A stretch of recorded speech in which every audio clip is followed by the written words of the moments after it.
Tez-tez peshobga chiqyapman. 10-15 martalab bir kunda. Siyganimda achishyapti, nima qilay? Ayollarda tez-tez peshobga chiqish, siyganda achishish bu sistit kasalligida uchraydi. Ya'ni qovoq bo'yinchasini yallig'lanishi va siydik yo'llarini yallig'lanishi bilan bog'liq. Normal holatda uchraydimi? Ha, normal holatda ham uchraydi. Qachon? Qachonki ayol homilador bo'lsa, homiladorlikni 1-chi, 2-chi, 3-chi haftalarida yoki yosh qizlar endi turmushga chiqib, endi jinsiy hayot boshlagan vaqtda ham normal holatda sistit uchraydi. U o'z-o'zidan o'tib ketishi mumkin ko'p holatlarda. Boshqa hollarda esa sistitning sababi bu infeksiya bo'ladi. Bunda nima qilish kerak?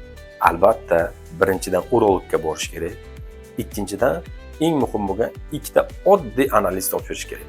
Birinchisi bu umumiy siydik analizi, ikkinchisi bu ultratovush tekshiruvi. Siydik analizida kasallikni bakteriya chaqiryaptimi yoki boshqa sababdanmi aniqlaniladi. Ultratovush tekshiruvida esa qovoqda, qovoq bo'yinchasida yoki siydik yo'llarida biron bir o'zgarishlar bormi, yo'qmi shu ko'riladi.